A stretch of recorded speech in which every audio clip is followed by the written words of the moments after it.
Welcome, ladies and gentlemen, to an all-new reaction and review. Tonight, guys, I'm taking a look at a movie from 1983. That movie is Sudden Impact. Now, Sudden Impact is the fourth installment in the Dirty Harry series. Not only that, it also is the only film in the series that was directed by Dirty Harry himself, Clint Eastwood. I'm really curious exactly how Eastwood is going to treat his character, because I know for a fact that Clint Eastwood makes awesome movies when he is directing. So this thing, guys, is almost, guaranteed to be decent, but I honestly don't know anything else beyond that. I have no idea on I have no idea on the plot. I have no idea on anything. I just know that it is the fourth that's the fourth Dirty Harry movie, and it's directed by Clint Eastwood. And if this thing is anything like the previous three, I can almost feel that it is going to be amazing. But there is still that slim chance that this thing could possibly suck. And the only way I am going to find out if this thing is good or bad is if I shut up and I push play. And I'm going to do that right now. So, without further ado, it's time to kick back, relax, and check out Sudden Impact.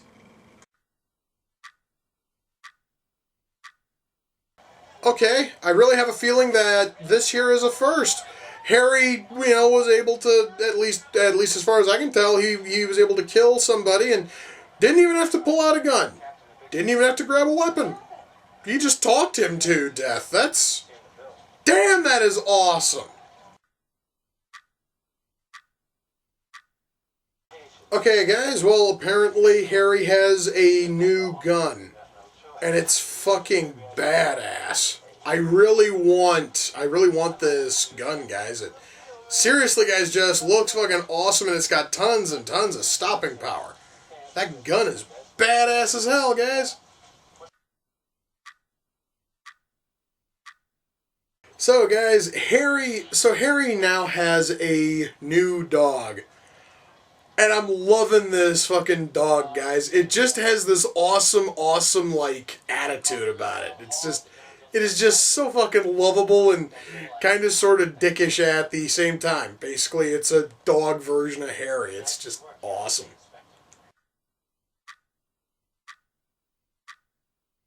Well, guys, so far I can tell you this: now the story in this one is going a little bit slower than in the previous films, but it honestly is kind of sort of benefiting from having a slower pace. I am genuinely enjoying this.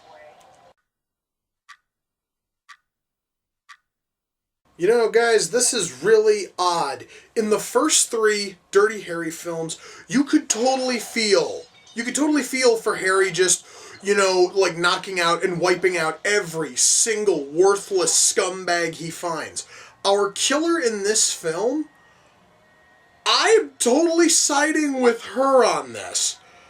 I'm not sure exactly how this is going to end, but I honestly see her as kind of sort of like a hero here, even though she's a serial, killer.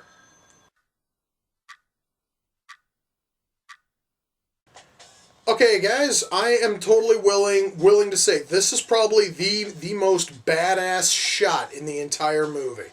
It is just Eastwood silhouetted walking while carrying that big fucking gun. I love it. It looks perfect, guys.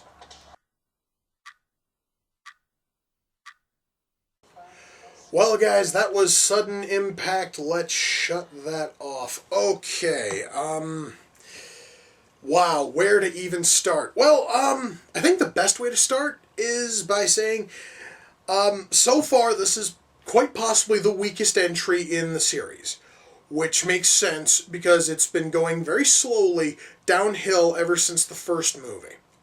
Mind you now, it is still good, and the previous films were also still good, but each one just slowly gets worse than the one that came before it.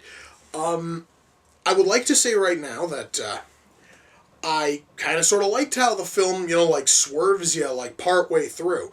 I should kind of explain.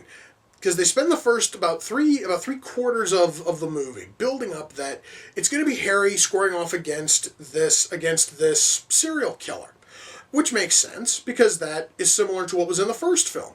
Except this serial killer you can almost feel sympathy for because of why she's killing.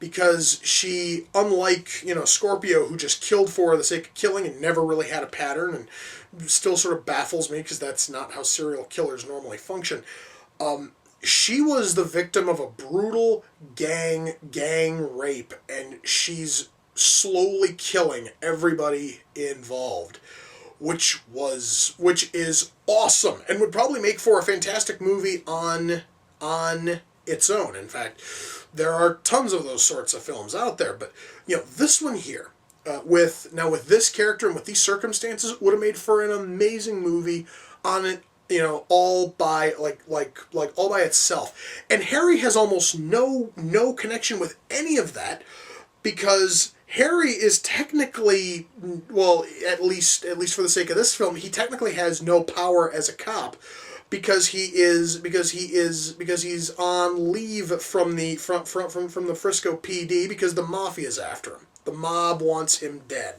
So he basically is hiding out in this little small town, and he has no power there as a cop on a technical level. So it all just sort of builds up like that, and Harry just is sort of there. And he really doesn't play a part in the entire serial killer story until we get to the very end. Now, yes, he had talked with the killer. Yes, he had, and yes, he also had run into a couple of the victims, and he was just sort of there, but he wasn't the primary focus of the story involving the serial killer until the final act. And even then, he's basically just there to shoot up everything, as is Dirty Harry's way. It really does feel, at least to me, as if somebody had taken the script and just wanted to shoehorn in Harry just because, they wanted to see if Dirty Harry would still, work. And that's totally fine. I mean, especially since it still kind of worked. It's just that it just doesn't feel right because Harry's not, the primary focus, and he's not really looking for, he is not looking for this serial killer as much as he looked for all of the other, villains from previous films. And because they also swerve us in the final act where now the villain is no longer this serial killer, but instead one of the rapists she is trying to kill. That is totally fine. It would have been better though if this fucking rapist actually had a level of personality outside of just essentially being one of the most cartoonishly evil characters in the history of Dirty Harry. The guy has absolutely no real, character outside of I'm nasty, look at me, ha ha ha. Honest to God, that seriously is his entire character. And it just kind of feels like a waste, because I would have loved it if we could have gotten a showdown between Harry and our serial killer, and sort of leaving him with the moral question of whether or not to bring in a serial killer whose sole target is rapists. And that is kind of touched on at the very end, and it's kind of sort of cheaply handled. But still, it really could have been better done. And once more, our story here, similar to the previous film, is just going, kind of sort of slow. And because we have that, shift from one person to another in terms of who is the film's villain, we also are not given a whole lot of depth onto who the real villain is, which is probably why their character is whittled down to look at me, evil, ha ha ha. Honest to God, guys, that is all that he has. He has nothing. Writing here, though, is still at least halfway decent. The story is still rather, competent, if not kind of sort of sloppy in vital spots. But it still doesn't kill it. Okay, the acting here is and the acting here is awesome. I still absolutely adore the acting in this, because the acting's been solid in all of the Dirty Harry films, and this here is no different. The acting here is solid, and Clint Eastwood was still able to play Harry fan-fucking-tastically 7 years after he last played him. It works so well. Now, I want to touch on camera work, because there's a problem in this movie that kind of sort of carried over from the second movie. Because I mentioned in the second movie that there were a very small number of shots, which for whatever reason were not fucking focused right, and they were kind of blurry.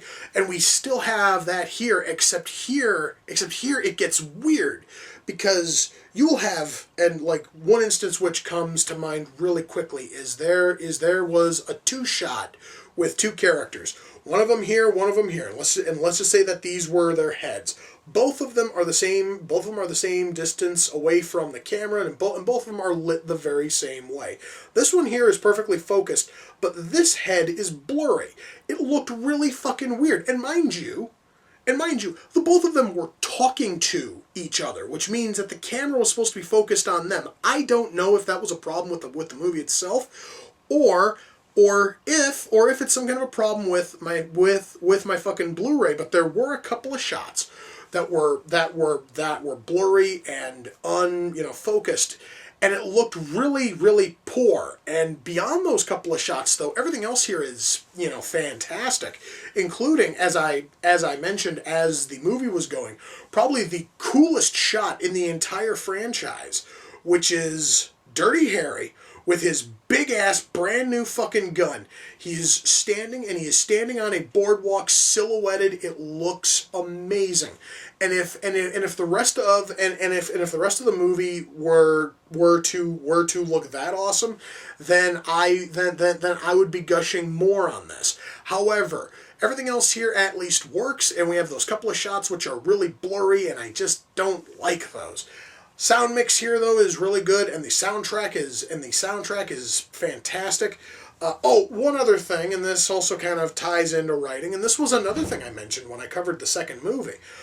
They once more have stripped a whole lot of the snarkiness and wit from Harry, so he's now once more a cold, cynical character, which I guess kind of makes sense, because it has once more been 7 years since we last saw Harry, and the fucking system has become more and more criminal focused, and that obviously is probably screwing with Harry just slightly. So I can totally understand why he's more cynical, and why he has almost no wit or snark about him.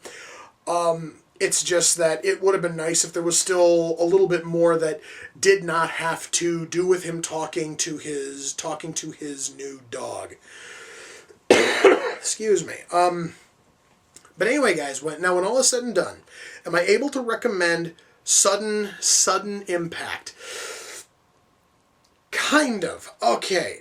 If you have seen the previous 3 Dirty Harry films and you really liked them, then by all means go for it. If you've never seen a Dirty Harry movie, though, I would not recommend this one as a starting point. I would totally go with the first one, or possibly the second. There's no way I could recommend this thing as a proper way to introduce anybody to Dirty Harry.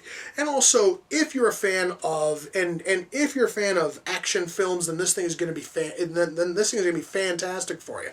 So ultimately, guys, I can kind of sort of recommend this movie as long as you've seen the other Dirty Harry movies and you really liked them. Otherwise, I would totally say go and watch the previous movies first, and then come back to this one later. It honestly, though, was not too bad. I mean, it honestly was still good. It's just that it could have been better, and I really think that's the problem. Is that I was really going into this thing, and I was expecting a lot because of the fact that it was directed by Clint Eastwood, and Eastwood knows how to make amazing movies. The problem is that his script, the script that was handed to him, is rather, weak, and he really wasn't able to do much with it, unfortunately. The movie is still solid, it's just, I really just have to bang on the fact that it could have been much better, and I ultimately feel a little bit let fucking down by it. Anyway, guys, with that, we come to the close of another reaction and review. Until next time, ladies and gentlemen, take care, and I will see you all in the near future. Peace.